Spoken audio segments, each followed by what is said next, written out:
Okay, I'm on my way to Kauai in this Piper Seneca by Carenado. You know, this airplane's gotten some pretty blasted good reviews. And,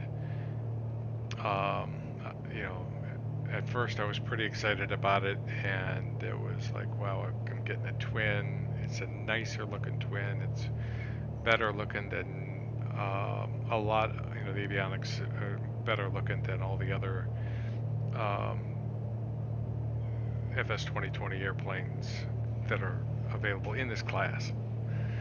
And so it does. I mean, it looks that good. And, you know, I've got some, you know, it looks good there. You know, it looks good over there. My views are totally messed up right now. I did something to it, I think. The So yeah, visually, Carenado hit it out of the park. No question about that. These instruments are beautiful.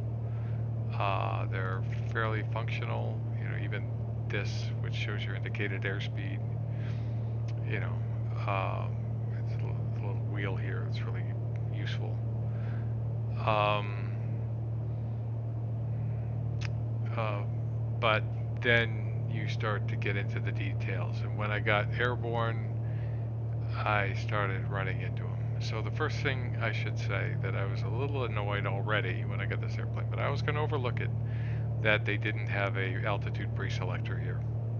So it looks like this, uh, but it's got a knob and you can select your altitude, select your VS, that sort of a thing.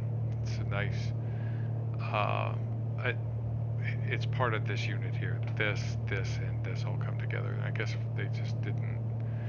I don't know. The last 3 or 4 airplanes, they've not put altitude pre-selectors in, and I just look at them and I just go, why? Okay, so that's one thing.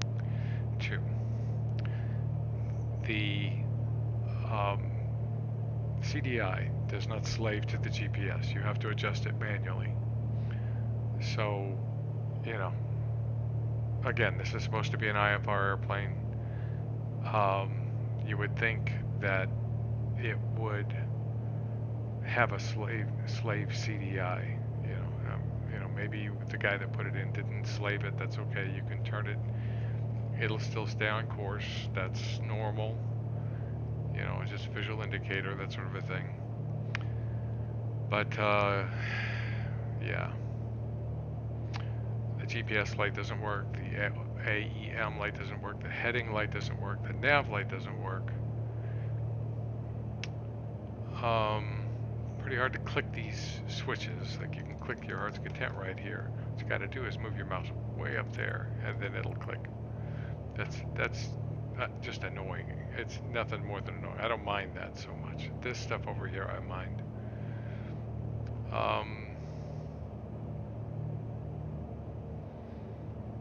I like the fact that they got the alternate air switches working.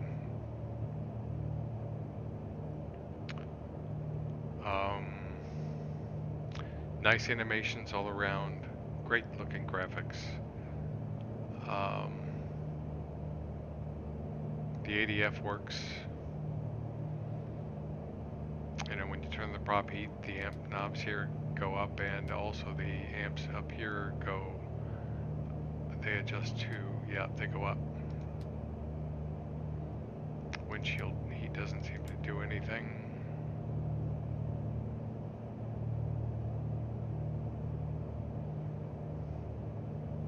Great sounds. But would I jump up and say that, yes, this is a great airplane? No. No. If it to get great, it would have the altitude pre-selector, it would have the slave CDI, it would, you know, and these are aircraft features, not necessarily, you know, sim features. This is just, you know, a real airplane could have the same problems, but then if you had the real airplane, you could fix them. And nobody can change this airplane. So yeah, this one is, you know, and hats off to them for making what looks like a nice radar unit. It's almost certainly the default radar for FS 2020, but who cares? It's nice, it's useful. Um, that's good. So I'll give it some pluses, definitely some negatives. You know, I I would not recommend buying it.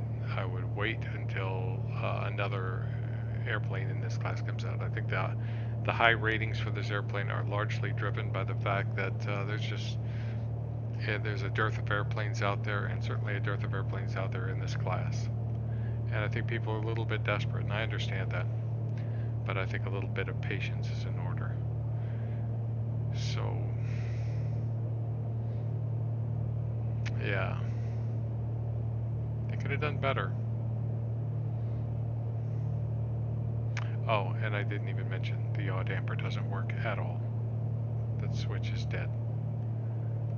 So, I don't know, 2.5, 3 stars. That's about all I'll give it. And, you know, we'll just just be cautious buying these. Okay. That's it.